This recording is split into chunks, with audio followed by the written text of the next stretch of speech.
Ladies and gentlemen, welcome to the Maverick Mindset Radio Show. I am Adam Williams. And I'm Ashley Muckenhop. And this is the radio show for the dreamers and doers. It's for those who are willing to step into the arena. Some call us the crazy ones, the misfits, the rebels, the troublemakers. We don't accept the status quo. We leave the world better than we find it. We approach each day with an enthusiasm unknown to mankind. We maintain a rational optimism about the future. This is the Maverick Mindset Radio Show, brought to you by me, Adam Williams.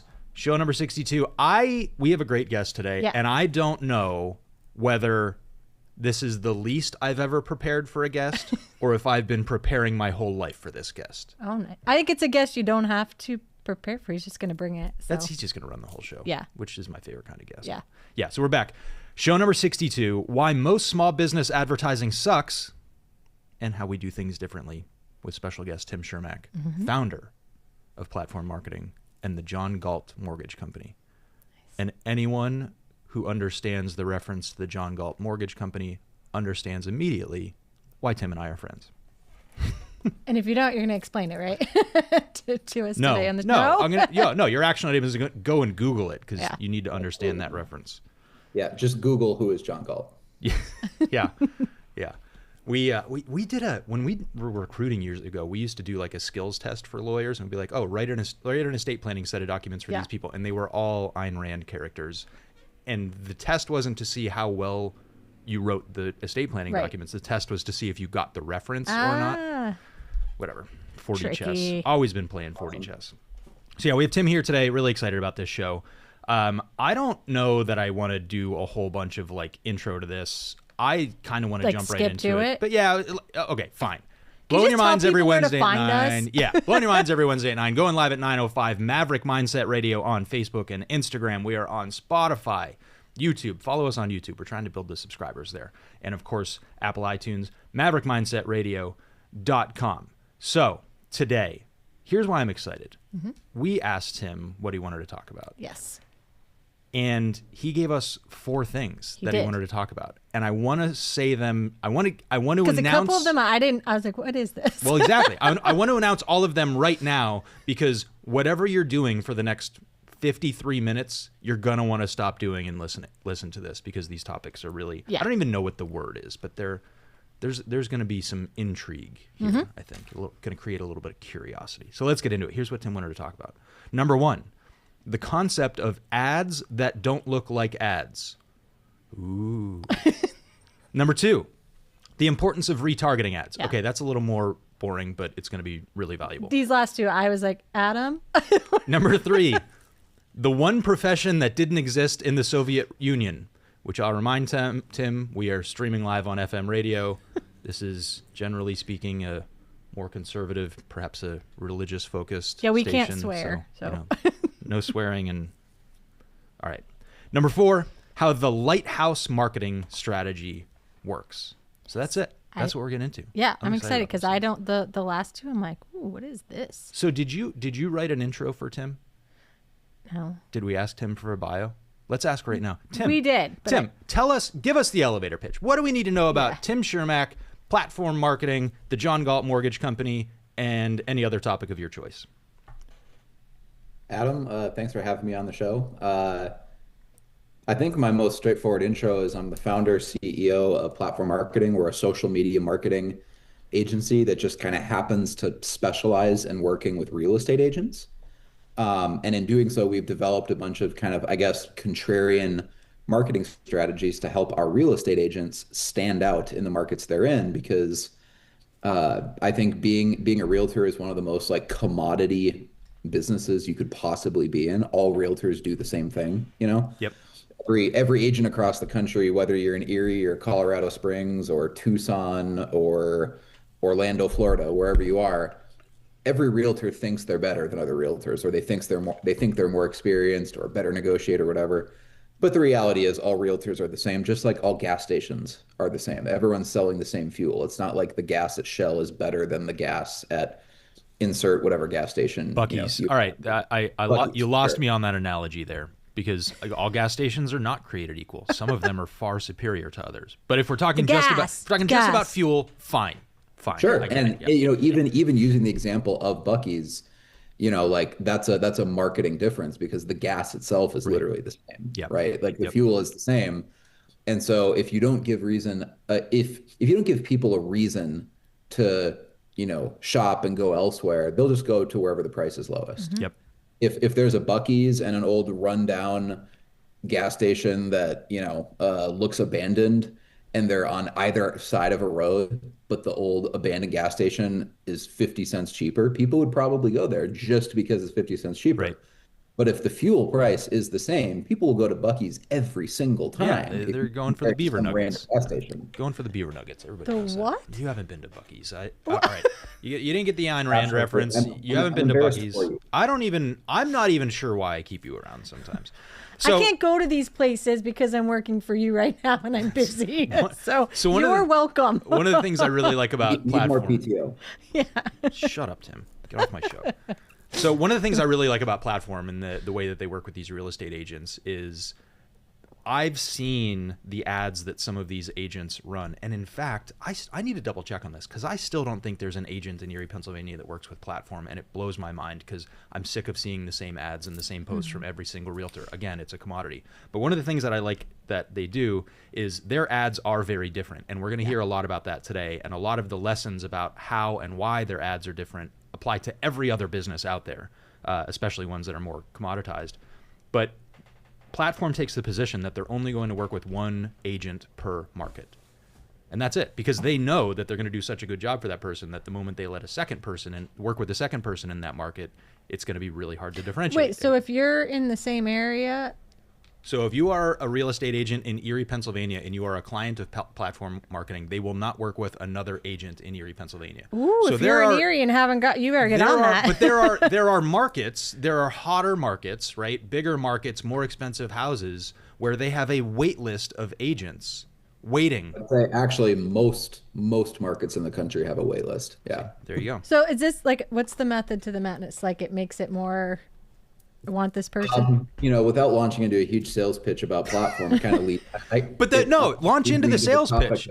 Yeah, launch into the sales pitch, Tim, because what works? Ads that don't look like ads. What we do is we've written kind of like a treasure chest of just viral social media ads that we know work every single time because we've tested them with literally hundreds of realtors across the country over the last 10 years.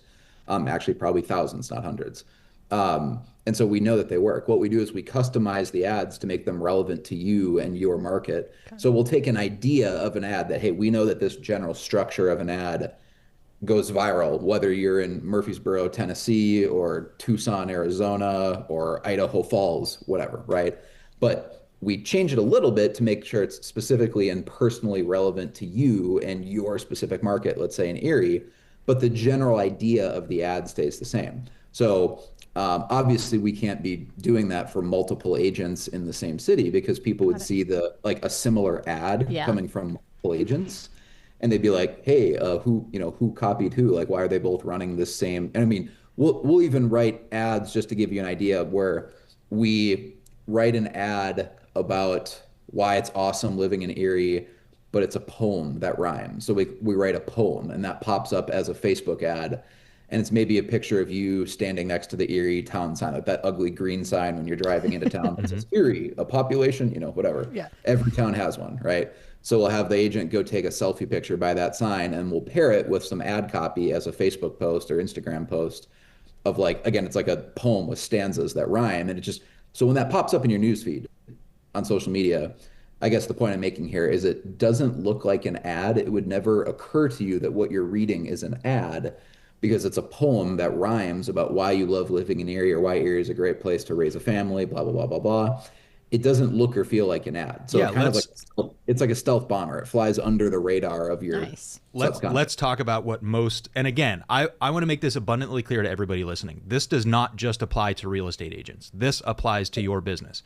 But let's look at the typical ad for a realtor.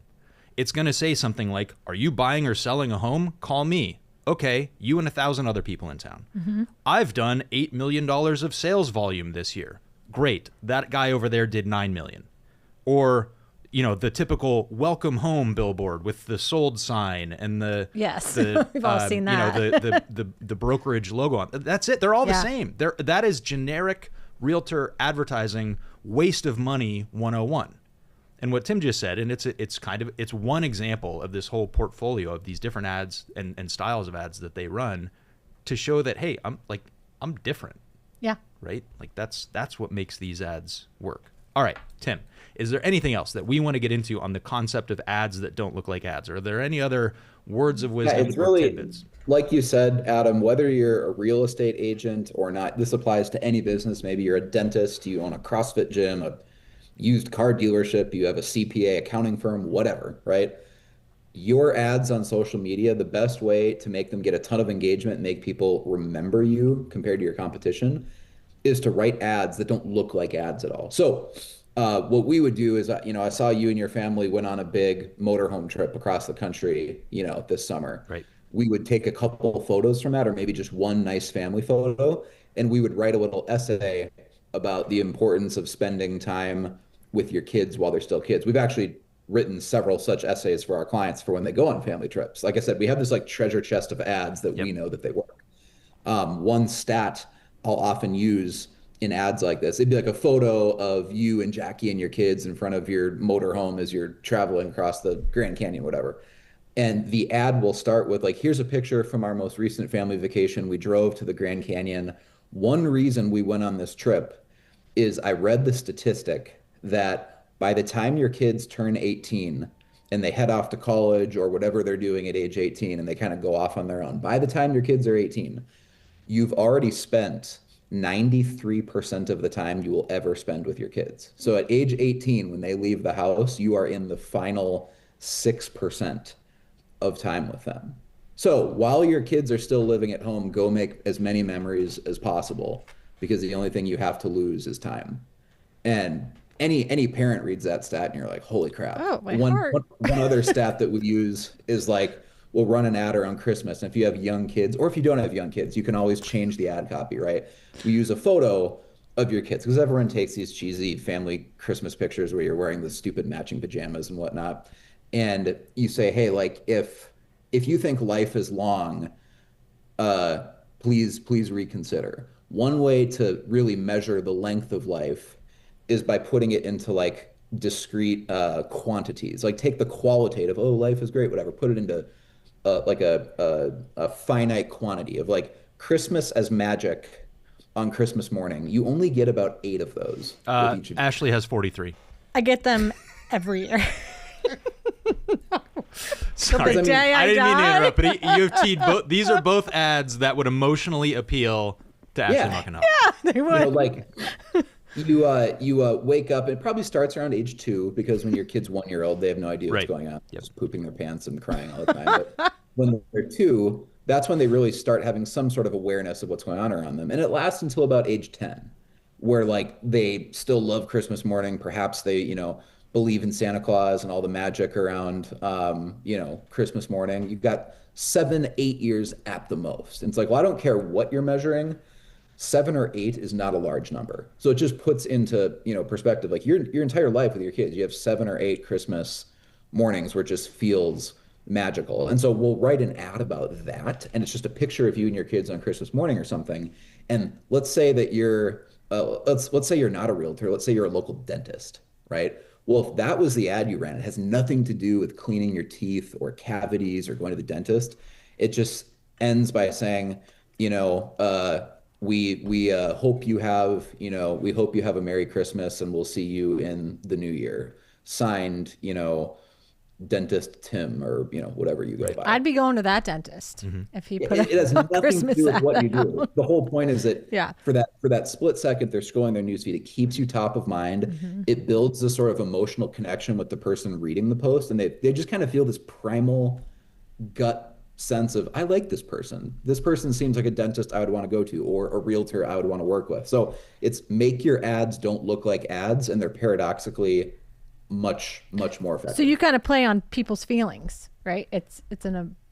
That's one element. Yeah, he actually, I was going to ask, why does that work? And he said, because it keeps you top of mind and there's this emotional connection. But here's what I think is really important there is, as we move towards, again, more consolidated or commoditized industries, and as we move towards more AI replacing everything that we do, all else being equal, people do business with people that they know and like and trust.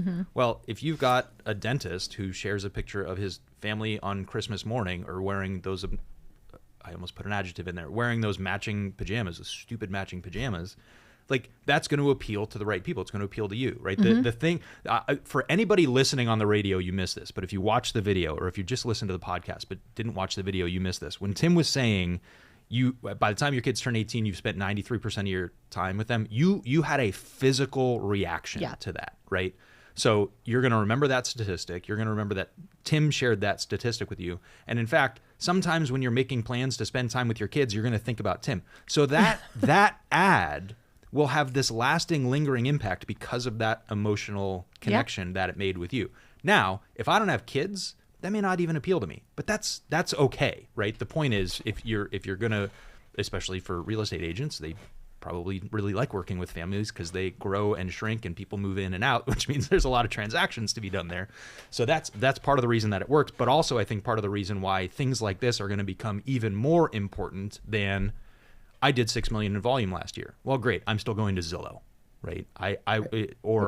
Or there's a human connection. It's like, well, gosh, you're obviously going to be the first person I call when I'm ready to list my house for sale. Right. That's a good one. Yeah. Okay. What about one other? Yeah, go ahead. One up. It's a not really a stat, but I guess it's an idea that we use in a lot of our ads. Is because I'm always reading books. I'm always on the lookout for interesting statistics or mindset flips or things that I can use in a social media ad, right? Because if I think it's interesting, other people will probably think it's interesting too, and that makes great social media content. It doesn't matter what business you're in. So if you have kids, we'll write various ads about, spend as much time with your kids as possible while they're at home. Because one thing that in the midst of changing diapers or driving to back and forth to volleyball, to hockey practice, to dance recitals, to piano lessons, that you forget in the hustle, because sometimes it's hard being a parent. It's annoying being a parent. You're like, I can't wait till I'm an empty nester and have a clean house again and I have my time back, is you forget that for the majority of your kid's life, you will know them as adults. When your kids are kids, it's hard to remember that. For the majority of your children's lives, you will know them as adults. You'll only know them as a kid for like 5-10 years, depending on how you define childhood. And once they're grown, they're grown. So it's like, spend as much time with your kids as possible, because you have the whole rest of your life to relate to them as grown adult children, but they're only kids once. And as a parent, you have a unique perspective on that they're not going to get from anyone else. So there's all sorts of these narratives and kind of just like light bulb moments that we can turn these into compelling social media posts just by pairing it with a picture of you and your kids. And by the way, if you don't have kids, we have all sorts of other ones too. Here's the obvious thing to me that I want to make sure that people understand. You're not ending this post with, and if you love your family and you're looking for a new house, call me. Like, that part is left out of this, right? It's not, if you want beautiful Christmas morning pictures, or if you want to have your adult kids stay in your guest room and you need a bigger house, like, don't make the connection to the business. It's just the connection, that way of making you think differently, or that emotional connection, or that statistic that's going to stick with you to keep you top of mind. That's why these ads work. Okay. Yeah, there's actually an inverse relationship with a call to action on a social media post. And this is something I will say that many advertising strategists and marketers will actually disagree with me on. But I think there's an inverse correlation with having a call to action on a social media post. And that's a fancy way of saying, if you end your post with like, here's my website, or here's my phone number, give me a call, and you try to have some little one sentence kind of sales pitch at the end, even if it's indirect, if it's you just casually putting your website at the very end, like not even this hardcore sales pitch, you completely neuter the effectiveness of that social media post, because you're reminding people that it's an ad. You don't want to remind people that it's an ad. You want it to fly under their BS radar, where they don't even realize their brain is technically seeing an ad. Those are the most effective advertisements. There's an old quote from Howard Gossage. He's one of the greatest American advertising copywriters of all time. And I constantly think of this when I write ads. The idea is, people don't read advertisements. They read what interests them. Sometimes it's an ad. So just write things that are interesting to people, And if it's coming from your profile on Facebook or Instagram, or it's from your YouTube channel, whatever, people will watch it or they'll read it. And over time, they're like, oh, you know what? This Adam guy regularly posts really interesting stuff. I'm going to follow this page. I'm going to keep following what he posts. And over time, they can't help but get to know you and feel like they have this emotional connection, even if they've never met you. And so if you're a dentist, or if you have an accounting firm, or if you're a real estate agent or an insurance broker or whatever, right? They're going to want to do business with you over time, compared to the other guy who's never posts online, but maybe has a ton of billboards or something. Well, that doesn't build an emotional connection with anybody. All right, let's talk about retargeting ads a little bit, because this is one of the topics that you wanted to cover of the importance of retargeting ads. So first, give us like the Wikipedia, what are retargeting ads 101 explanation, and then tell us why they matter, why are they important? So everything I just talked about of using social media to create ads that don't look like ads, and why I think that builds a stronger brand for you and is more likely to grow your business, doesn't work unless you use retargeting ads. Okay. What retargeting ads are it's using internet tracking technology. I don't need to go into the details, but basically any major social media site or YouTube, et cetera, is going to have retargeting built in. If you don't know how to do it, that's fine. You can hire a marketing agency like mine, or probably anyone else's, and they can probably set up retargeting for you. But what it means is that they track user behavior online.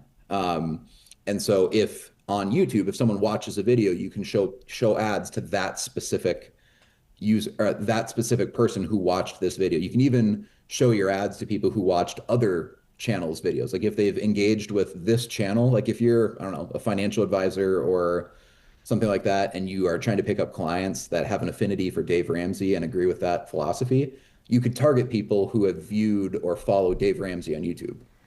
That's an example of retargeting. Okay. On Facebook, it would be, hey, if you've ever clicked on any of my posts, if you've clicked like, or you've commented, or you shared any of my posts, even just by clicking to read more on a post, even if you didn't technically like it or leave any like evidence that you liked the post, just by clicking on the post, Facebook tracks all that. And you can keep showing ads to those specific people. So if you have an ad that's actually talking about real estate, and they click on an ad about the Erie real estate market, or whether it's a buyer's market or seller's market, or what interest rates are, or maybe a cool new listing or open house you have as a realtor, just by someone clicking on that post, now you kind of know they must be interested in the real estate market, or else they wouldn't have clicked on that post, right? Then you show them all of these retargeting ads, like, hey, I'm going to keep showing ads to this specific person because they clicked on my post. And then you can show them all the really creative stuff about, like I said, the Christmas morning family picture, or all of these posts that seemingly have nothing to do with real estate, because at that point in the marketing or sales cycle, it's not about selling them. It's about keeping you and your brand top of mind long enough so that when they are ready to make a purchase decision, and they're, further down the sales funnel, whether that's 3 months later, 6 months later, usually when we set up retargeting ads for clients, we're using a 180-day time window. So that's 6 months. So if someone clicks on one of your ads in March, they're going to keep seeing retargeting ads pop up every day on social media until September of that year. They'll keep seeing your post pop up, and they'll feel like, wow, I keep seeing ads from Tim. They don't realize it's because I'm retargeting you. That's how I set it up. Yep. And if at any time in that 6 months, you click on any of the ads, because if any of the ads are interesting enough to you, where you click to read more, or you like it, or then that clock restarts for another 180 days. So in theory, you could keep someone on your retargeting list forever by just putting out creative content. So retargeting is kind of the technical side of this style of marketing that makes it all work. It's kind of the glue behind the scenes that makes the strategy actually viable. I think it's kind of like retargeting is the new email marketing, because what people used to do is you'd collect emails, whether you have MailChimp or some other, email software, and you would just blast out emails to people that opted in for more information, or you'd set up drips of like, hey, email these 100 emails in this sequence over the next couple months to keep you top of mind. And that can still work, but it's really annoying when you get drip emails and people know that you didn't actually write that email. And it's getting routed to your spam folder anyways, right? So I think retargeting is the new email marketing, where it keeps you top of mind in a creative way long enough so that when that person is ready to make the purchase decision, whether it's you're an orthodontist, whether you're ready to get braces for your kids, or whether you have a local gym, it's like whether the person's ready to sign up for a gym membership or some personal training, or if you're a realtor, someone's finally ready to list their house. Because we know that people go on Zillow, they start doing research 3 to 4 to 5 to 6 months ahead of time, sometimes even a year ahead of time. So capturing someone's attention is the easy part of marketing, right? I could upload a video of me dancing in my underwear and it'll capture people's attention, right? But capturing people's attention. That would mess up my whole algorithm, though. It's easy to do, though, right? Yeah. And that's what marketers spend 99% of their time on, is they come up with creative headlines or creative ads or hooks to get people in. Tell a funny joke. I mean, that's what all Super Bowl ads are. They're just grabbing your attention in a creative way for 30 seconds. But that's the easy part of marketing. Where you actually add value as a marketer, and where I think what we do at Platform Marketing comes in for our clients, is I will tell people generating leads is easy. If you just want a bunch of leads, go sign up for Zillow, right? Leads is the easy part. Everything that Platform does is what happens after the lead comes in, because that's where you ultimately make your money as a small business owner. It's how are you staying top of mind and cultivating and converting all of the leads that come in, because more than likely they're not ready to actually buy from you for another 3, 4, 5, 6 months. That to me is where marketers can add the most value, and it's where most small business owners are not spending any of their time or energy. I think a lot of marketers, advertisers, small business owners are trying to position themselves at the end of that buying cycle of, if you're ready to list right now and you see this ad or this image or this billboard right now at this moment, or if you're the personal injury lawyer, I hope you got in a car accident 10 feet before my billboard and you're looking at that billboard when you're looking for an attorney to call, right? They're all at the end of that buying cycle. But for so many, like, I actually purchased something from a Facebook ad a couple days ago, and I thought to myself, I never do this. Like, it was airplane cleaning solution. And I'm like, well, yeah. So, and it was like 20 or 30 bucks. So you buy it and put it in the cart and order it. And it was like, that was pretty easy. But that's so rare, even for me. And I'm a buyer, I'm a purchaser, right? It's more about, well, I'm thinking about cleaning my airplane, so maybe I'll follow this page, or I'll interact, or I'll see the products that they have. But what Tim is saying is then continue getting in, like, show me pictures of really clean airplanes. Show me fun videos of pilots telling stories where they're flying, whatever it is, right? So that retargeting is so important, because like, I'm sure, I bet that Tim knows this statistics too, but somebody has tracked like how many marketing messages you see in a day. Well, how many of them do you actually act on? I don't know, 1 or 2, maybe, right? Like, I'm going to lunch and I'm going to order Chipotle because I saw that ad today and it made me think of it. But we're inundated with ads all day. We're not making purchasing decisions right then at that moment. Yet that's how most of these ads and most traditional ads are designed. And that's part of why small business advertising sucks. Whew, that was good. Thanks, Tim. All right. I think we should take a detour for a second. Where are we going? To our... Ba-dum-bum. Well, I'm looking at all the construction out there. All right, I was going to tell a story, but I'm gonna save it for another time. All right, we're gonna take a detour for a second. So, Tim, we have a standard set of questions that we ask every single guest that comes on this show, and no one has yet been prepared for this, which means none of our guests really listen to our show, or we don't have enough guests on, because not every show has a guest, right? Correct. So we've got some standard questions that we want to get through, and we want you to answer. And part of the reason that we don't provide these in advance is I don't want you to overthink these, right? So I want to skip a couple of these, and I want to jump. I'm going to jump ahead a couple, Ashley, and then you can catch up with me. So, all right, Tim, right now. I feel like we're on a journey. It's always a journey with me. It's an adventure. We just become friends. Yeah. All right, Tim. Platform, John Galt Mortgage Company. What's going on in your business right now? Right now, we're trying to help our agents navigate the shifting market, because across the country, the real estate market is definitely in the midst of a shift right now. It's moving from a seller's market towards a little bit more of a balanced buyer's market. In certain areas of the country, such as the Midwest and the way Northeast, it's not moving to a buyer's market at all. There was a lack of new construction over the last 10, 15 years. So home prices are very surprisingly resilient in most of the Big Ten states. And so it's just helping those agents navigate this weird real estate market we're in, where like no one knows what's going to happen with interest rates, and the spread on the 10-year treasury with mortgage bonds is just crazy because of all the uncertainty. And so Even mortgage lenders often don't know what rates are going to look like. And on the mortgage side, same thing. I also own a mortgage brokerage, the John Galt Mortgage Company. And it's difficult because mortgage origination has fallen off a cliff the last couple of years. So tell me, hang on, Tim. You said you're running ads for real estate agents. How is it that you're helping them understand a more balanced buyer's market and yield spreads and interest rates and all of this other stuff? How are you doing that? Yeah, I think first and foremost, as a marketing agency, we have a higher calling than just cranking out ads.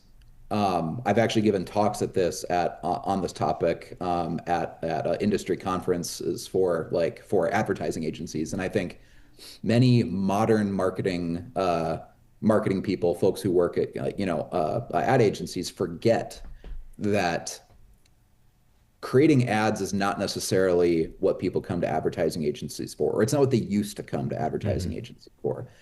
Advertising agencies originally hired out of the Ivy Leagues, and they would get the best top talent in the country, because when you went to an advertising agency, that was kind of your in-house consulting company.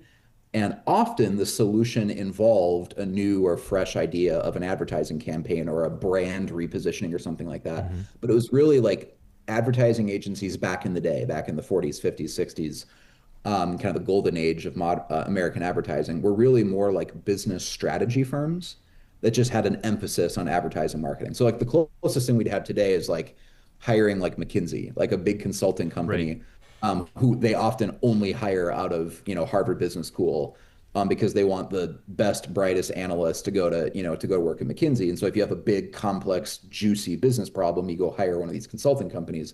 That's what advertising agencies used to be. But now I think a lot of advertising agencies have just dumbed it down to, hey, we do Google pay-per-click campaigns, or we do Facebook ads, or we help you write funny radio ads or billboards, and they've like dumbed it down and narrowed it down into this box of, we just create ads. And they've forgotten that you're supposed to serve your client at really like the holistic business strategy level. One super quick story I'll tell that just illustrates this point. I could take 15 minutes telling the story, but I'll try to do it in 30 seconds. Is orange juice was invented by an advertising executive who was hired by the California Orange Growers Association. I forget if it was the 1920s or early 1930s, but there was this huge surplus, like bumper crop of oranges, and they couldn't sell all these oranges. And it was a crisis because farmers were like going bankrupt. There was just this, major supply and demand problem, because back then people were buying oranges, like you would consume the physical orange. And he realized he could like 5x the consumption of oranges if they could get people to drink an orange. Because with one glass of orange juice, I forget how many oranges go into it, but it was like exponentially more than you would ever eat in a day, right? And so they created this advertising campaign called Drink an Orange, and it showed like a glass of what we now call orange juice. But that phrase didn't exist back then. Orange juice was not a phrase. And so an advertiser invented the idea of drink an orange as a way to sell way more oranges. And today it's a whole product category of orange juice, but it was originally a consulting problem assigned to an advertising agency of help us sell more oranges. That's the level of thinking I think advertisers, I mean, very creative, very intelligent people, but I think advertisers also used to smoke a lot more pot. Like, how stoned do you have to be? Like, bro, I'm going to drink this orange right now. All right, next question, Ashley. You go for it. It was in California, so that checks out. Yeah, there you go. There you go. Oh, okay. All right, so. Oh, by the way, that brand became known as Sunkist. You may have heard of it. Sunkist. There you go. That's one of my favorite orange juices. Okay. Imagine that you could have a panel of 3 people, living or dead, to help you with your most important decisions. Who are the 3 people you would have on your panel, and why? Dramatic pause. Walt Disney. Walt Disney. Because he's a very contrarian thinker and a big picture thinker. I think he's the greatest American business person of all time. Walt Disney. Steve Jobs, for probably the same reason. Different and, reinvented entirely different product categories.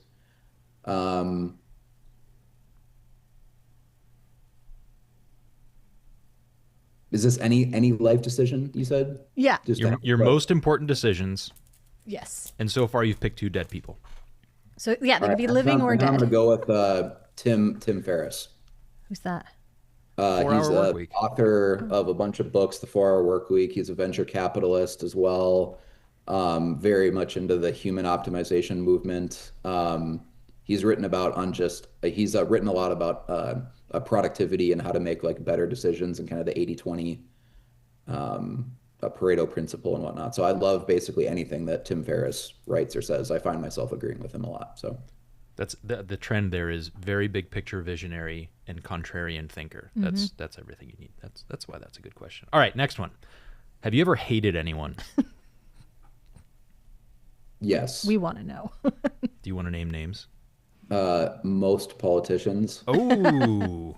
All right, I wasn't going to tell this story, but now I'm going to tell it. So we're sitting here and the mayor stumbled by. I totally missed and him. did nothing but walk by, and Joel and I both just giggled. Did he? Sorry It's to throw not you a under the bus, waiver. Joel, but I couldn't handle it. All right. I often joke with my close friends, and I guess now I'm admitting this on a public radio program. But, I was born in the wrong century because a couple centuries ago it was fashionable to kill politicians that you disagreed with and like tar and feather them and like physically torture them in public. And now you get in trouble if you do that. But I would love to Go back in time. kidnap certain politicians and strip them naked and pour hot tar on their bodies and dump feathers on them. You know, Tim, if any politician goes missing, I fear this is the they're gonna 9th or 10th conversation I've had with Tim that's going to put me on a watch list. Oh yeah, well, the thing is, you're already on a watch list, so who cares? So Ashley, welcome to the watch list. Thanks, But, guys. I mean, the whole tar and feathering thing, like we laugh at it now, like, oh, that's funny. They made them look stupid. It's like, no, your skin would melt off. You pour hot tar on someone, their skin melts off. And it's like the most awful way to torture someone. That's how much they hated politicians back then. And I think we should get back to that. Yeah, I don't want to be on the watch list. I'm going to spend some more time thinking about that, though, because all right. That's a good concept. All right, go ahead. Next one, Ashley. He's the only one that's admitted he's hated someone. You know, I think that's true. I think everybody else. Thank you for being real. I'm a mature, forgiving person. I don't hate people. Not Tim Chermak. Not Tim Chermak. Welcome to the show. Okay. And that's why we kept answering that question. If you can't admit you hate some things or some people, you're also not capable of love, because I think those are the opposites. If you claim to love things but you don't hate anything, you're actually just lying to yourself. That's the law of polarity. I actually had an interview yesterday with someone who was telling me about a boss she had that always yelled. And I said, well, tell me the appropriate level of yelling, because it's not all the time, right? And she goes, I don't know. And I had to basically get her to agree that anger can be appropriate and anger can be a superpower, but she was like really afraid to just admit that fact. Yeah. But well, because most people we'll do a separate don't show agree. on that one. Yeah. So. Okay. If you had to do it all over again, what would you do differently? He's thinking. He's thinking hard on this one. I've actually thought about this a lot, and there's not much I'd change in my life, but for maybe 2 things that I don't know if this is grand advice to anyone listening. It's more just me opening up about areas that I've screwed up. But I had a business partner when I started. And we were 50-50, and that ended up ending horribly because we were just misaligned on who was doing most of the work and where the value was being added in the business. And when it's 50-50, it's very difficult. It's like a divorce with more money involved. Because most divorces don't factor in the value of future earnings. And so that was a very complicated and expensive mistake. So I wish I would not have gone in with a 50-50 business partner who would eventually have to be bought out for a multiple of earnings. That's a great lesson. That's a great lesson. All right. The other one is I wish I would have played college football. I had some offers to go play college football, and I wanted to actually go be a pastor. And all the colleges I was looking at that had like theology and pastoral programs like didn't have football. So I was like, oh well, I won't play college, I guess. I'll just go do this. And in hindsight, I'm like, wow, that's the one thing that I can't go back and do. Like, once I'm 30, I can't be, well, you know what? I'm going to go back and pursue that college football dream. You don't have any eligibility left? I probably actually do, because I never graduated college. So maybe I could look into that and be like a kicker or something. But Thank you for reigniting that dream, Adam. I'm Yeah, my pleasure. My pleasure. Sure. Thanks for answering that honestly, because again, most people say, I won't change anything. I wouldn't be where I was at today. Yeah, that's somewhat healthy too. But no, I think those are both good examples because it's a big costly mistake that you recover from with the 50-50 partner. Oh, I thought you were going to say the football. But the college football thing is interesting because that's a fork in the road and there's no going back. Like you can't undo that decision. So that's really interesting. All right, what keeps you up at night?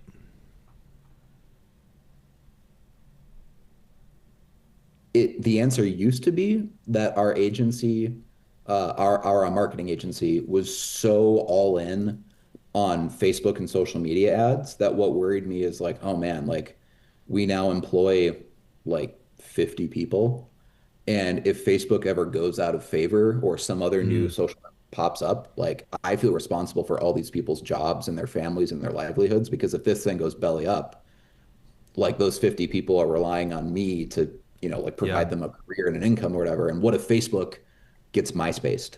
Right. Like what if all of a sudden it's not popular anymore? And there's kind of like the Lindy effect going on where the longer something has existed, the longer it will exist. So Facebook has cultural staying power. It's been around for more than 10 years now. It's not going anywhere, right? They own Instagram too. So it's certainly not as precarious of a spot as MySpace was in. So I say that kind of tongue in cheek, but nothing lasts forever, right? So a year ago, we actually went and acquired a YouTube agency. We found a successful YouTube marketing agency that was making money, and we just bought them and merged into our operation. So now we're much more diversified as a company. And I told our team, like, we might be overpaying for this because we paid a premium price for it, but I'm viewing it as more of a strategic acquisition of we're not buying the cash flow or whatever.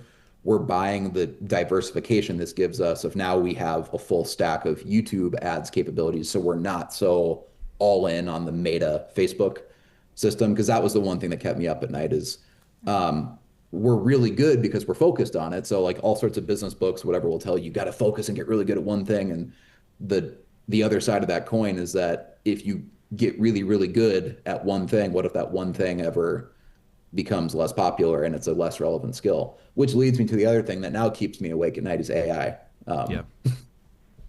Same.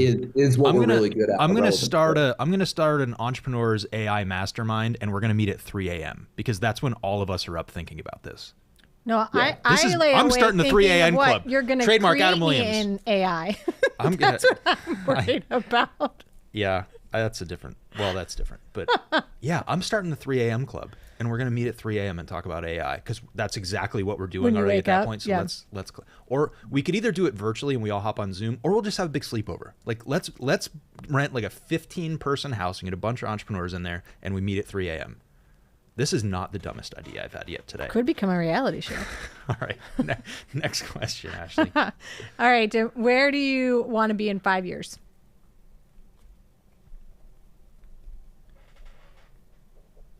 He's thinking again. Probably doing exactly what I'm doing now with a little bit more money in the bank and slightly larger houses.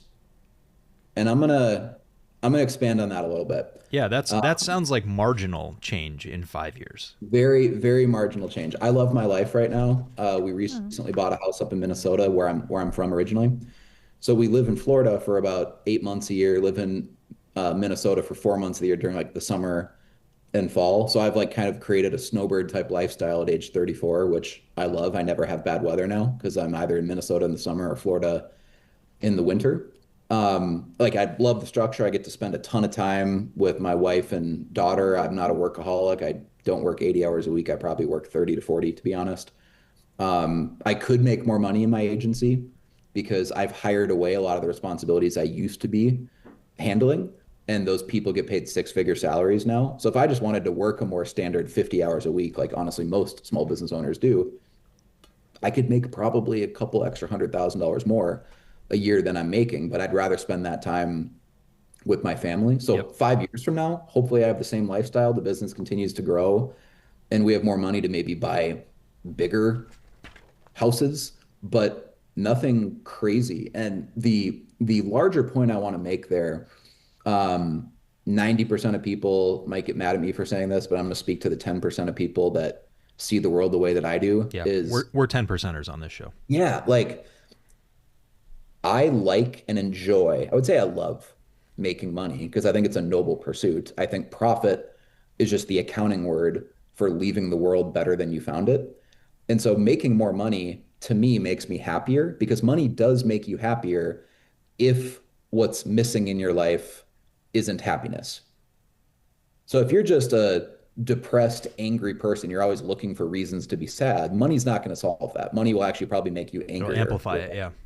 Exactly. But I'm fundamentally a happy person. I'm optimistic. I love my life. So when I add more money to it, it just gives me more fun tickets to buy cool things. Fun tickets. And so I love making money and I don't apologize for it. So when someone asks, hey, where do you want to be in 5 years? Often you're expecting like this philosophical, spiritual answer, and people invent all this psychobabble BS about they're trying to impress people with how deep their answer is, you know? No one's willing to say, I'd like to be making a little bit more money because I think that would make me happier because you're not supposed to say that. But I think as Americans, that's part of what makes Americans Americans is we're more ambitious than Europeans or other, countries. And I think we should own that. And if you're not willing to own that, you should look inside yourself and be like, what is wrong in my life or what could be better in my life that makes me go to this place where I look down on people who make money or have more money, or I think that money wouldn't make me happier. Because if money wouldn't make you happier, then you have some personal work to do of like what's going on in your life that adding an extra $50,000 a year, $100,000 a year wouldn't make you happier. Because it should. Yeah. And there's now studies that prove that. By the way, have you guys seen that studies? It's like, hey, if you make more than $75,000 a year, Yeah. your happiness doesn't increase. That's the magic number. Yeah. And that was like, what, 10, 15 years ago. So I think when you adjust for inflation, now that number is more like 110 or 120,000. But Yeah.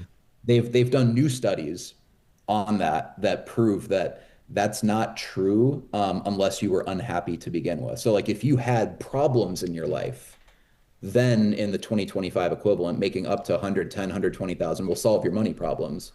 But every additional dollar will actually make you happier as long as you're fundamentally a happy person. So like the whole idea of more money doesn't make you happy. Like there's actually now academic studies that prove that's not true. Well, I feel vindicated. Yeah. So I love that conversation. That reminds me a lot of the stuff that we talked about with David Nagel, but it also reminded me of a conversation. We used to do conversation starters at our team meetings. And I remember one of them was, if you had an extra hour a day, what would you do with it? And everybody, I'd work out. I'd go to church. I'd spend time with my family. And there was one guy on our team who was like, I would do 1/24th more of every single thing that I'm doing right now. Like he was so happy and so balanced with what he was doing. And I'm like, God, I hate how healthy that answer is. All right, we got a few minutes left, so I want to try and get into these last two topics that we wanted to get into. Tim, the one profession that didn't exist in the Soviet Union. Help us out here. What do you guys think it is?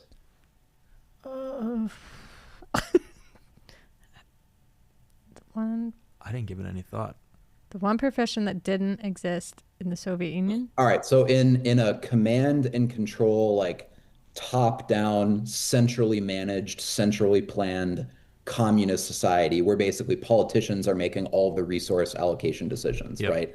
That's fundamentally what separated the Soviet Union from the United States is their politicians planned their entire society. They made all the decisions about how much rubber we're going to produce to make tires and what type of tires we're going to make or how many t-shirts we're going to make and what the t-shirts will be made of. Like none of those decisions were made by entrepreneurs or people with a profit motive because, profit is essentially banned in a communist society. Marketing is banned in a communist society because like the government is telling every industry, here's how much cars we want. Here's how many apartment buildings we're going to build here. Politicians make all the decisions. So often, if you think about it, most people answer the question of what profession did not exist in the communist, like Soviet Union. They'll say, oh, entrepreneurs. It was illegal to be an entrepreneur, essentially. But I take that one step further. What is the essence of entrepreneurship? It's sales and marketing. Because entrepreneurs can hire out everything else. Entrepreneurs can hire out accounting. They can hire out IT. They can hire out management. They can hire out every other kind of sub category of business. But what separates an entrepreneur is the ability or willingness to go out into the public and pitch a new product or service that I think you would benefit from buying from me. Like sales and marketing is the essence of entrepreneurship. And the one thing that was lacking in the Soviet Union was sales and marketing, was persuasion, because the whole society at a philosophical level functioned on force. It was the government is going to tell you what type of t-shirts to wear, what apartment buildings to build, how big the apartments are going to be, whether we're going to build a bunch of 2-bedroom apartments or 3-bedroom apartments. And it was all done with force. You didn't really have a choice in the matter. So politicians didn't have to convince you of anything because you didn't have a choice. They Right, would just they tell did you it. how your life is going to be. In a free society, it functions on persuasion of like, I can't get you to buy platform marketing if you're a realtor unless you want to. So I have to convince you that your life will be better with sending me your money every month, and then I will do your marketing and you will get more value from that exchange than if you kept your money because the marketing is worth more, right? That's persuasion. And that dynamic was completely lacking in the Soviet Union. So like in a sense, what separates the United States from a communist country is we function on persuasion and advertising. So like advertising is the one thing that the Soviet Union did not have. So the one profession that could not exist in a communist society is advertising. Or to flip it around, the one thing that we get from freedom and freedom of choice is the ability to persuade and sell and market. Yep. God bless America. All right, last one. We got a couple minutes left. How the lighthouse marketing strategy works. We got like 3 minutes to land the plane on this one, so let's hear it. This is a perfect metaphor for the style of marketing we do for local small businesses. I'm actually working on a book called The Lighthouse Strategy that'll come out early next year. Sweet. We'll have you back on. And the idea is that you can either be a tugboat or a lighthouse. Both tugboats and lighthouses can save ships. Exert just sheer raw horsepower. They can only rescue one ship at a time, and it requires that ship's willingness to be rescued, and they have to play along. You're both involved in that rescue. A lighthouse can rescue an infinite number of ships at one time. It's not limited to only working with one ship at a time. It doesn't use manual effort. It just beams its light out, and ships can choose whether or not to heed the signal of the lighthouse, but it's ultimately up to the ship. So the lighthouse will save the ships that want to be saved. So as a small business owner, as a marketer, you can either structure your marketing as a lighthouse or a tugboat. Most small business owners are structuring their marketing as a tugboat, where they're going to help one person at a time. It's like cold calling, or it requires just tons of manual effort that's not scalable. When you have a lighthouse strategy, you're putting out valuable content into the community. Your ads themselves are interesting and valuable. And so it draws people to you in the same way that a lighthouse draws ships to it, but it draws ships to it that want to work with it. I want to be a lighthouse. Right? So also a lighthouse doesn't have to advertise. This is the key point. Lighthouses don't have to advertise. You don't see billboards floating in the ocean on buoys for lighthouse 10 miles that way, because this is the key point. What the lighthouse does is its own advertising. Oh, good one. Like that. That's good stuff. I'm just thinking of all the lighthouses we went to in Michigan, and there were literally ads for them, but they're not serving their primary purpose as lighthouses. It's now a tourist destination. Yeah. But I think that's a really good. I like the analogy. Yeah. Saw lots of tugboats. This you can tell Tim is from like the Great Lakes region, or what you called it, the Big Ten states, right? Like right. You can tell the old school Big Ten states. Yeah. Yeah. I just saw something that the Big Ten was going to expand to like 38 teams or something. They were discussing. I don't understand it. This is why I need to be put in charge. Why don't I know things. what Big Ten is? Wow. So it's like the old school ground and pound, like college football conference with all the old programs. Like, I mean, you guys are in Erie, so it's like Penn State, University of Minnesota, Wisconsin, Ohio State, Michigan State, et cetera. It's the ones that come to top of mind. Yeah. When you think Midwest, what most people are thinking of is the classic Big Ten states. Got it. Yeah. Oh. Wrap us up. That was good. Take us home from our journey. We actually, so I got to say, first of all, I'm shocked that we're ending close to on time with Tim. I know. Because I've been to one of his events, and like the running joke is, we're 30 minutes in and we're already 2 hours behind schedule because Tim just keeps talking. But when Tim talks, people listen, because I think that he's clearly knowledgeable on this stuff, really has a passion for it, and helps a lot of people. So great show, everybody. Check out Tim Chermak, Platform Marketing, the John Galt Mortgage Company. Have a great week.